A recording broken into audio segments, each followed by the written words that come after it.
यीशु को काम चलाओ नहीं। जब जरूरत पड़ी, बीमार पड़ गए, प्रार्थना, पास्टर प्रार्थना कर दो। हमने समझा क्या है प्रभु को? हाँ, आज हमें जानना है कि हम कौन हैं। जब तक आप ये नहीं जानोगे कि तुम हो कौन और क्यों बुलाए गए हो।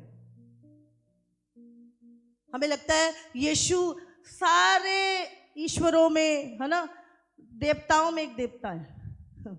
जिस दिन आप प्रभु को जान गए, बस यीशु ही यीशु करोगे।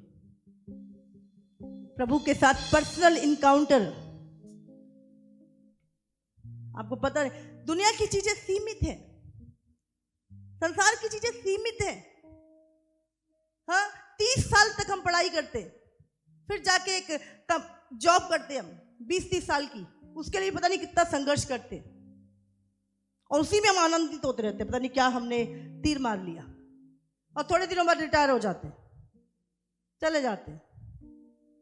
इसी दौड़ में हम जिंदगी बिताते रहते। आपने सोचा प्रभु ने हमारे लिए कितने बड़े बड़े प्लान कर रखे। जब हम दुनियावी माँ बाप होकर अपने बच्चों के लिए इतने बड़े प्लान करते हैं, तो प्रभु ने हमारे लिए कितनी चीजें सोच के रखी हैं। क्योंकि हम उधर ध्यान, शैतान जाने ही नहीं देता ध्यान, हमें संसार की रीतियों पे चला रखा है। याद रखो, बाइबल में लिखा है, मैंने तुम्हें संसार से अलग किया है। तुम संसार के नहीं हो, तुम मेरे हो। आमीन। आप परमेश्वर के हैं। यस। और अगर आप परमेश्वर के हैं, तो फिर आपकी जिम्मेवारी नहीं है आपकी जीवन की, उसकी जिम्मेवारी है। हालेलुया। अगर वो परमेश्वर अपना लहू देकर, अपना पुत्र भेजकर हमें हमारे पापों से छुड़ा सकता है, उस नरक की आग से छुड़ा सकता है, उस शैतान के चुंगल से छुड़ा सकता है,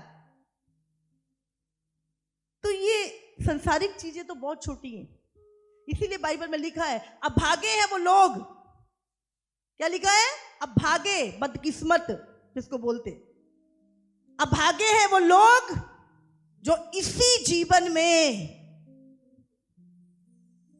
यीशु से आशा रखते हैं। बस प्रभु ये दे दे, वो दे दे, वो दे दे, बस शारीरिक चीजों के लिए अभागे कहता प्रभु उनको। हमारी आशा केवल इस संसार तक नहीं, परमेश्वर ने हमारे लिए बहुत कुछ रखा है। लेकिन जब बैठोगे तो वो बताएगा, जब उसके साथ समय बिताओगे तो वो जाहिर करेगा अपनी चीजों को। हालेलुया। आज सबसे पहले हमें एक चीज जाननी है, आज क्यों हम निर्बल और कमजोर, क्यों हम अपनी लाइफ में एक राजाओं के राजा के बेटे होने के बाद भी अपनी लाइफ में सफर करते हैं। यीशु के प्रेम को, उस सामर्थ के द्वार को जानना हमें जरूरी है। एक सामर्थी लाइफ प्रभु ने केवल कुछ लोगों के लिए नहीं, प्रभु ने हर एक व्यक्ति जो परमेश्वर से जन्मा है उसके लिए एक सामर्थ से भरी हुई जिंदगी रखी है। हालेलुया। हालेलुया। हालेलुया। बाइबल हमें, आज हमें कुछ चीजों को पता होना जरूरी है।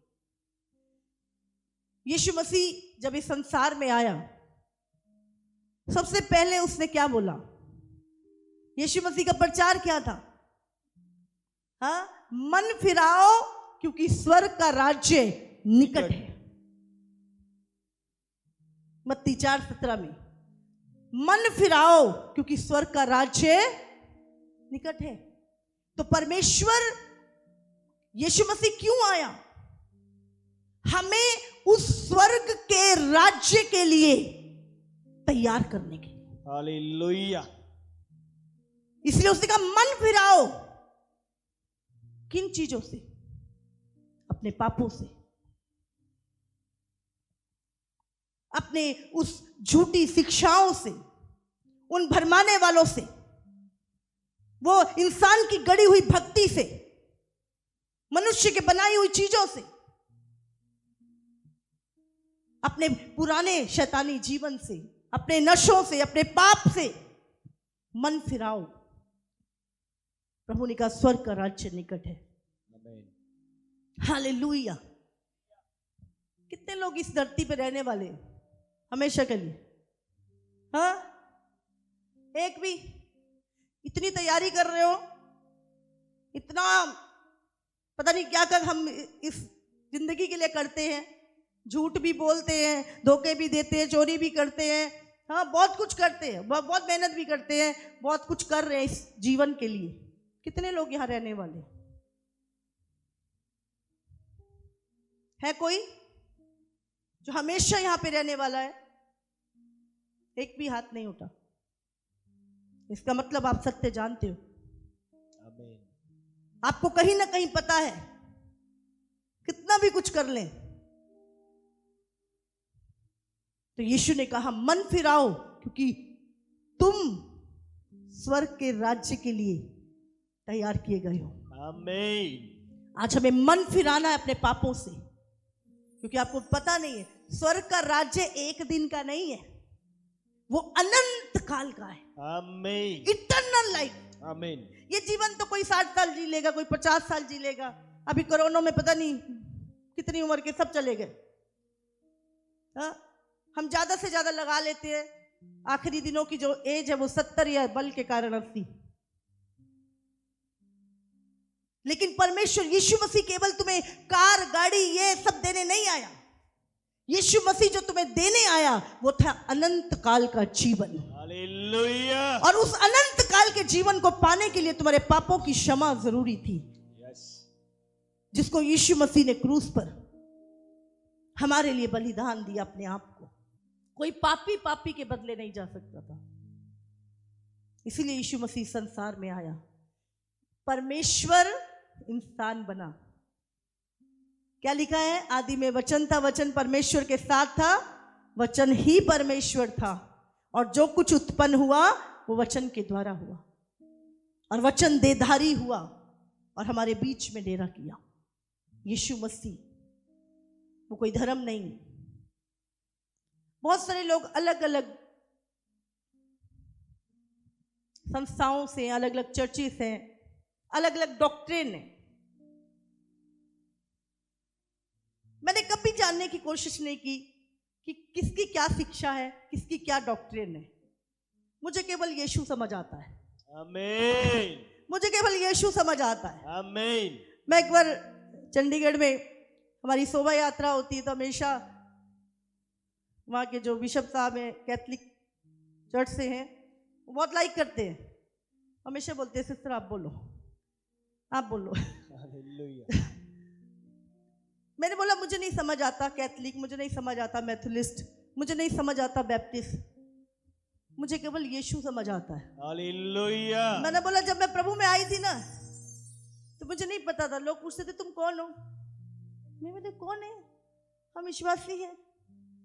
हाँ, किसी की गाड़ी में क्रॉस दिख जाता था तो ऐसा लगता था ओ, सगा रिश्तेदार मिल गया। हालेलुया। जब भी किसी विश्वासी को देखते थे, किसी की गाड़ी में क्रूस होता तो ऐसा लगता था बस इसको, इसके घर चले जाए हम, ये हमारा ही बंदा है।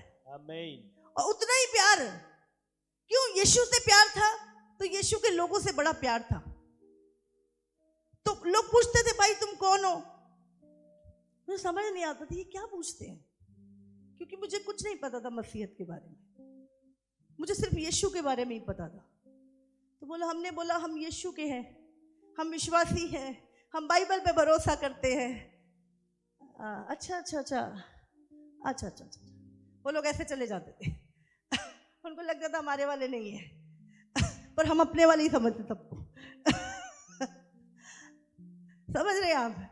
तो जब मैं बताती हूँ लोगों को कि मेरे को वही आनंद अभी भी, मुझे फर्क नहीं पड़ता कोई किसकी डॉक्ट्रिन क्या है, क्योंकि यीशु ने एक ही चीज बोली, प्रेम सबसे उत्तम मार्ग है। और वो प्रेम यीशु का, जब मैं यीशु से प्यार करती हूँ, कोई भी नहीं, मैं उससे भी उतना ही प्यार करती हूँ। सेवकाई क्या है? मिनिस्ट्री कोई डॉक्ट्रिन नहीं है। सेवकाई क्या है? यीशु का प्रेम। जब आपकी जिंदगियों से यीशु का प्रेम ओवरफ्लो हो जाता है, एक सेवकाई शुरू हो जाती है। और वही यीशु का प्रेम मैं चाहती हूं आज आपके हृदय में आए। आमीन। आज वो प्रेम आपके अंदर आए।